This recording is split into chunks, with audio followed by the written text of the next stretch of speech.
Hey guys, welcome back to my YouTube channel, and if you're new here, hi, welcome. My name is Princia and I talk about all things narrative fiction.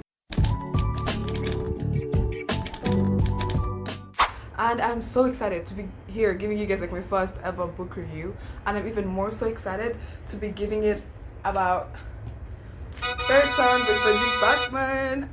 I'm so excited. I don't know if you guys can tell, but like this is going to be a gush review. And also before we start, like everything I'm going to be talking about in this video is going to be like absolutely spoiler free, because I'm going to try like my very best, like giving my honest opinion and trying to pitch this book to as many people as I can. So without further ado, let's get on to the book. So Beartown is a small town in a large Swedish forest. That's how Frederick Backman describes it. And it's a small hockey town. They love and live, breathe hockey. And by the way, again, like side note, you having like absolutely no prior knowledge about hockey does not hinder your experience reading the book like at all, because even I knew nothing about the sport before I started reading the book, but that absolutely did not change anything in my experience, right? You can, if you have like any basic knowledge about how any other sport works, you can insert that knowledge for hockey and you'll be just fine, because I feel like Frederick Backman does a very good job of making like the sport and these attributes like as accessible to as many people as possible without you having like extensive knowledge about it, and it does not seem exhaustive to try like following the sport or anything like that. But it's like a very huge part of the story, can pretty much say that hockey, the sport itself, is a character in the book, as well as the setting. They're very important to the story, but they're not a hindrance to anyone who's not familiar with them. Frederick Backman makes that like very easy to follow. So, going back to the story, so it's a small hockey town, and as a small town, if you're not evolving, if you're not expanding, you're dying. That's what the town is feeling. Their job market is going down the drain. They only have like one school left in the whole like town, and they're trying their very best to get back into the game, pun intended. But their last resolve rely on their junior hockey team playing for a very big tournament in the country. They're playing a very important game in the semifinals, and their last hope is them winning the semifinals to then go to the finals. Even more so, if they win, that means more sponsors to the town. That means supermarkets, better job markets. It means schools being built. It means the ice hockey rink getting renovated. It means just everything. So what happens when a 15-year-old girl goes to a party and is raped by one of the ice hockey stars? And I feel like that's very important for you guys to know, for anyone who's going in the book to know, because it's like a very sensitive topic. It's a very sensitive and emotional book, and I feel like it's very important for anyone who goes into the book, into the story, to know, rather than going in it blind and getting absolutely blindsided. So I always make a point to mention it to everybody I talk to anyone I try to talk to anyone I try to pitch the book to. Basically, whenever I'm discussing the book, I always make a point of like noting that if I'm going to recommend the book to you, because if it's something very important for you to know, to decide if you're going to read the book or not. So yeah, and the whole book, like book one especially, it becomes like much wider than that as the series goes on, but book one is the town's reaction to that certain chain of events and everything else that happens in book one. So without further ado, let me get into everything I loved or didn't like, my thoughts on the book series. Okay, so I've got my notes ready, my points made. Let's get into it. So one of my favorite things about the entire series of Beartown are its characters, and in just Beartown, and like the very first book, we follow a huge cast of characters, and it only expands from there on, like as you follow along through the series. In just book one, I think we follow more than 10 characters, maybe even 15 plus.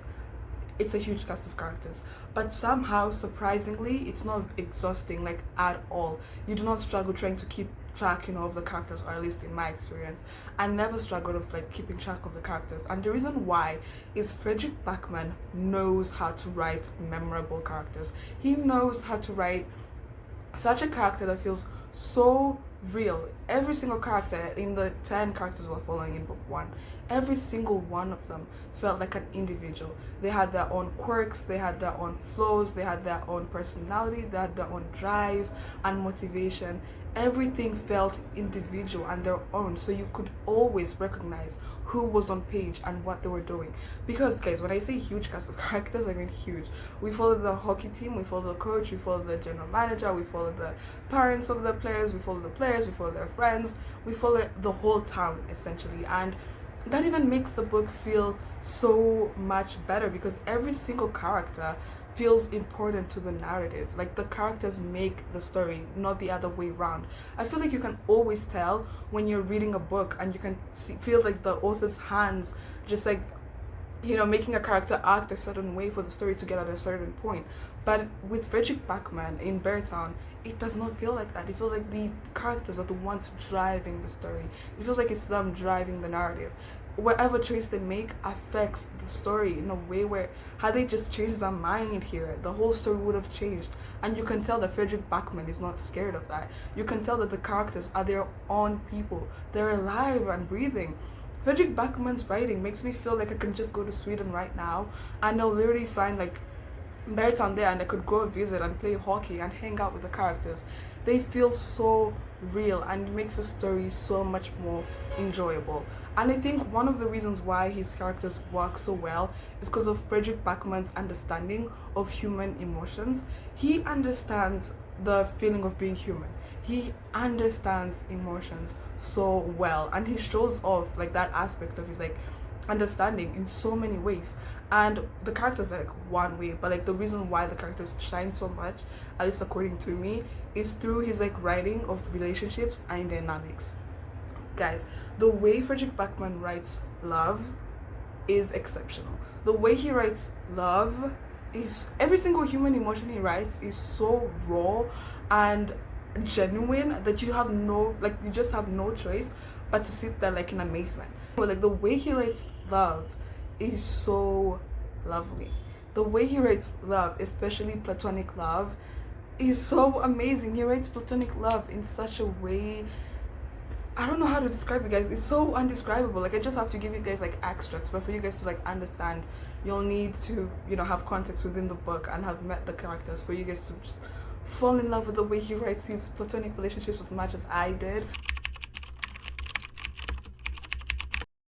I'm going to be reading you guys like some extras for like this for later on, when I can give you guys like things out of context, and it still makes sense, and you still see what I'm trying to say when I'm talking about his like prose and technique, his writing technique, like a little bit later on. But like right now, the way he writes love and relationships is amazing. But not just platonic love, like that's just my favorite aspect of it, but he writes parenthood in such, again, raw way. Like every single feeling he writes is so relatable and understandable for someone who's never had a child. I don't know what parenthood seems like, but the way he explains it makes me understand like my own parents even more. The way he writes the relationship between athletes and their coaches is so interesting. The way he depicts like these character dynamics is amazing, and it's so relatable, because he makes me feel things about myself that I could never like place my finger on back when I was I'm still a teenager, but like back in the middle school, early high school days. He makes me understand the things I was feeling then. I'm like, so that's what it was. He understands human emotions so well, and I just love his writing on relationships. It's amazing. The way he writes relationships and character dynamics hooks you to his characters so much, because now you're invested. You're not just invested in the character themselves, but you're invested in the connections they're making with other characters. You're invested in their lives. And again, he's writing like the relationships, the connections, the way everybody is just like in tune with each other, the way people react to each other. It makes the story feel alive.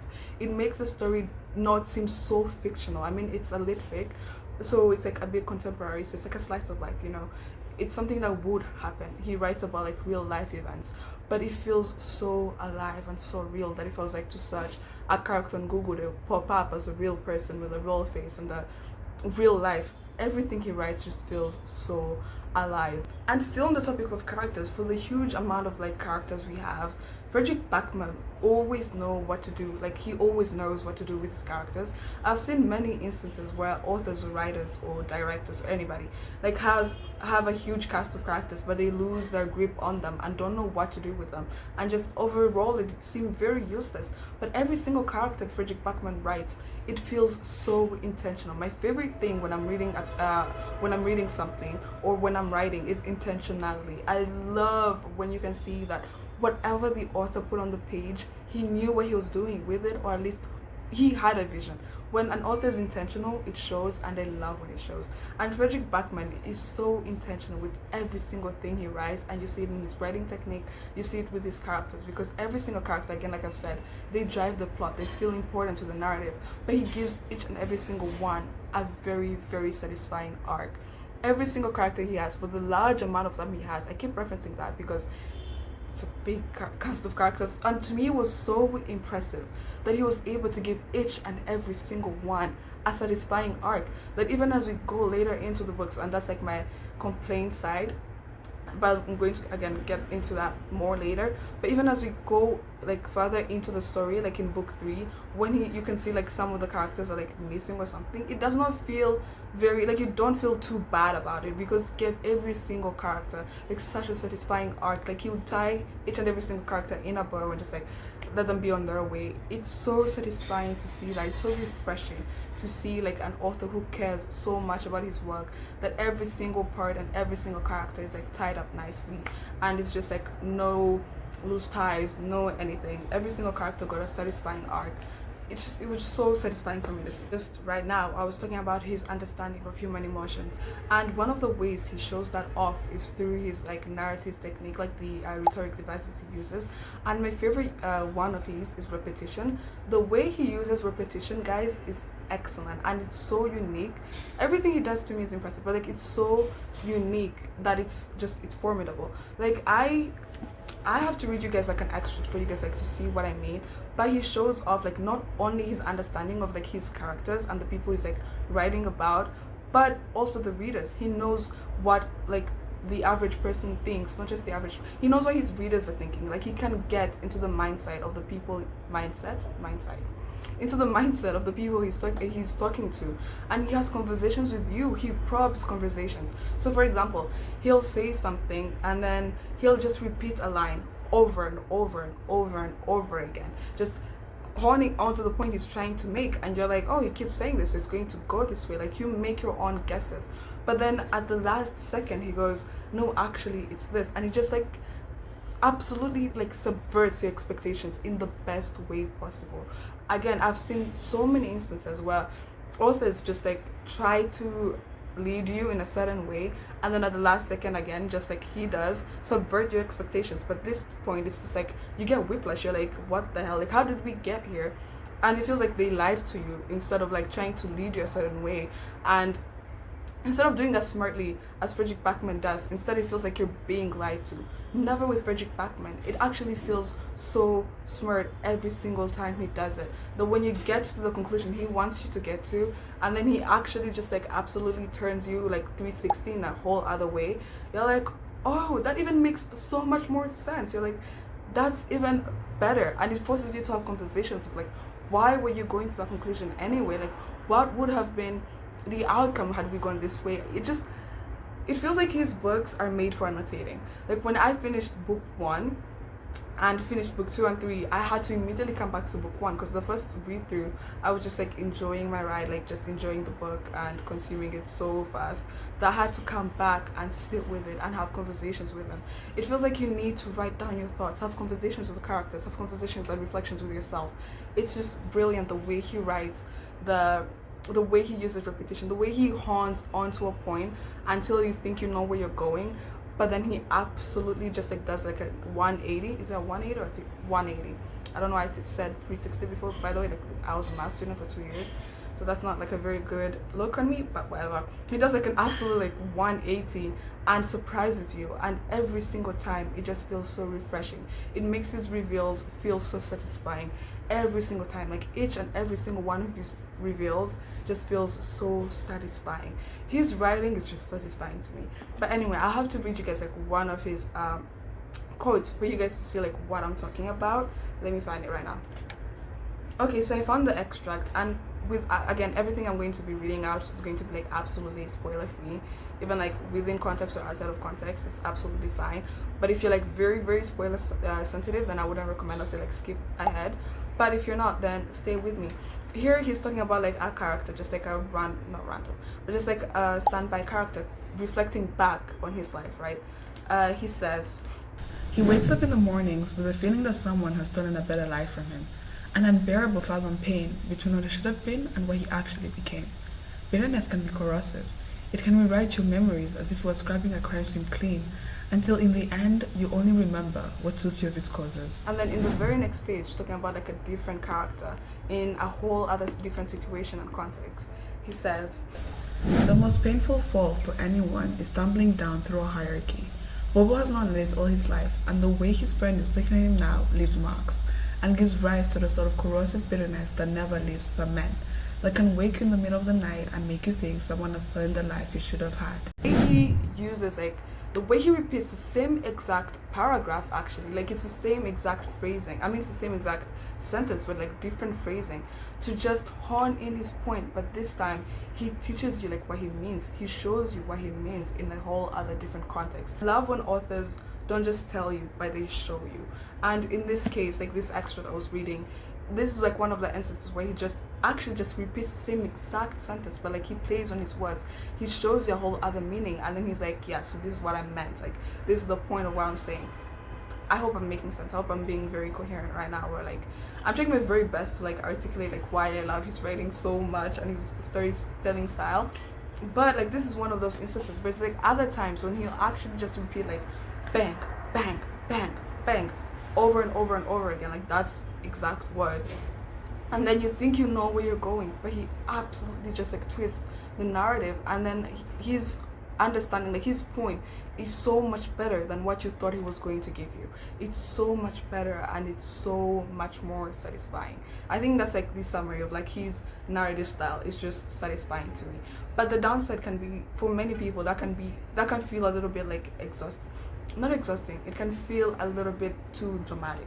I've seen people who describe his writing as too melodramatic for them, and honestly, like I get that, like someone's writing style can work with you or not, but for me it worked so well, like especially in like he anxious people, like that's just his writing style. He loves doing that. He loves understanding like where you think you're going to go and then absolutely not going there, and he goes a whole other way. But I feel like he's so good at explaining why. He is so good at making it make sense that to me never feels jarring, it never feels annoying, it always just feels right.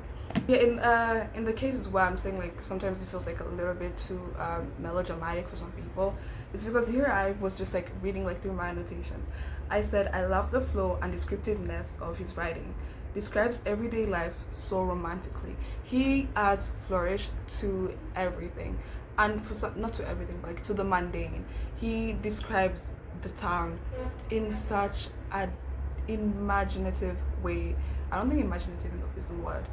In such a vivid way. He describes the town in such a vivid way and so romantically that I fell in love with the town. I loved the setting so much. He writes setting and makes you feel like you're there. Again, he's so good at making his story and everything he's saying like feels so alive and real.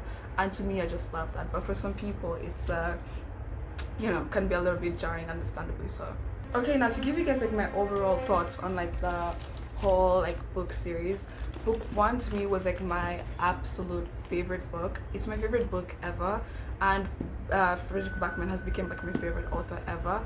I've now read five of his books. I read A Man Called Ove, A Man Called I've read A Man Called Ova.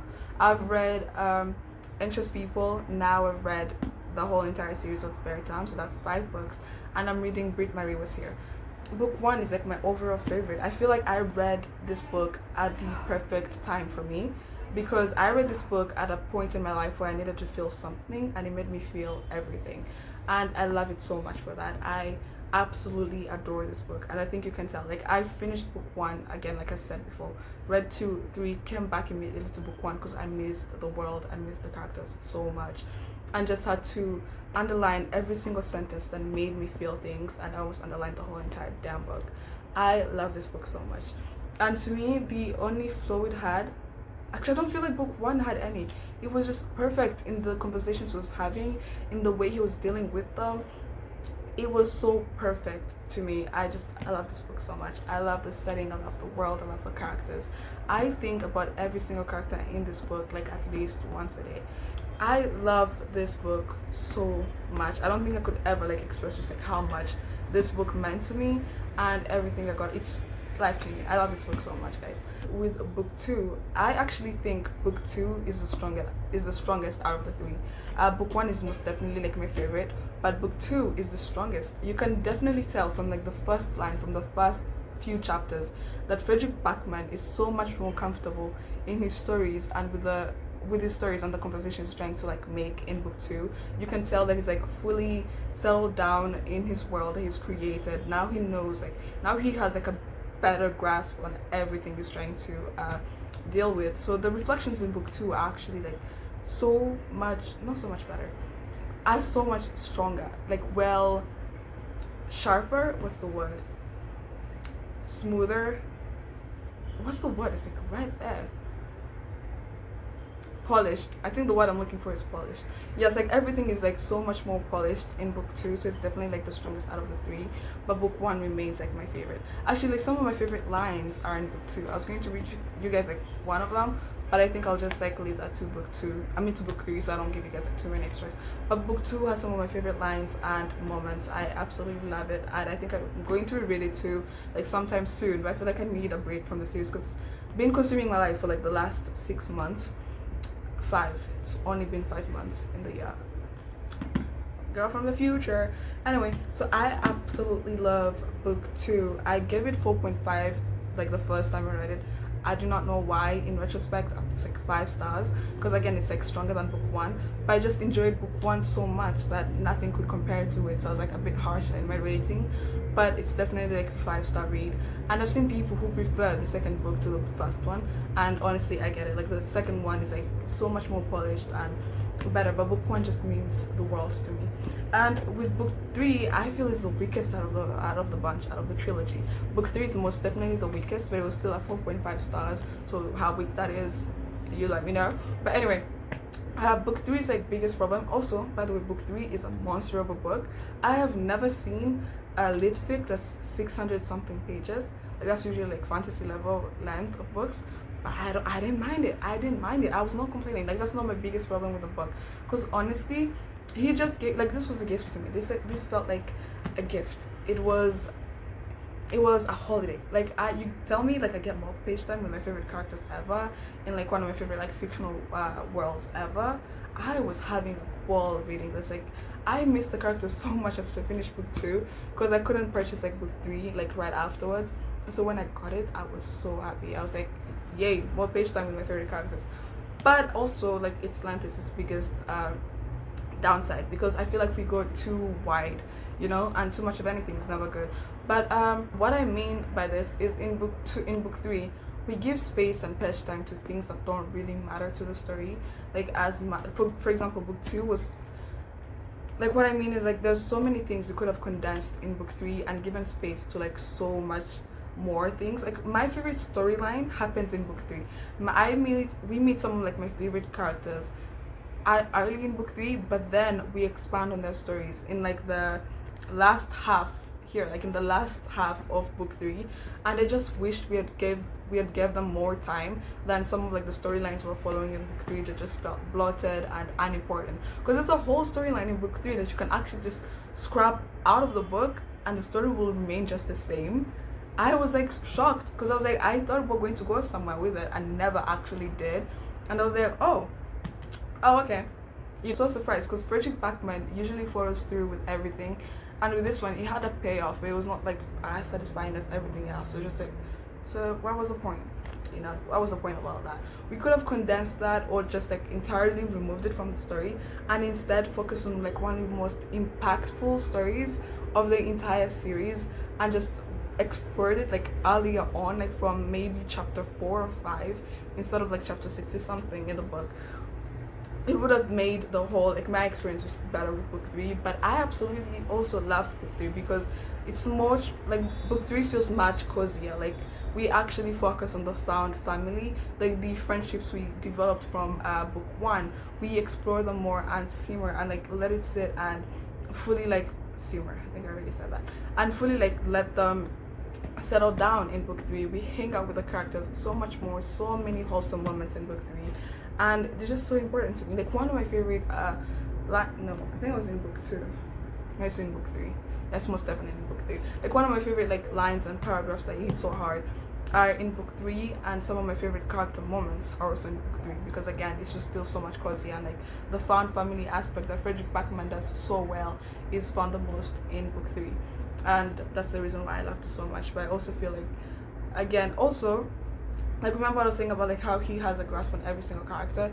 I think we just start to see that like waver a little bit in book 3, but it's also again like not very, it's not so much so that it's like an actual problem, but it's like there's a character that was actually like missing in book 3 that felt very important to what was happening, but they were just not there.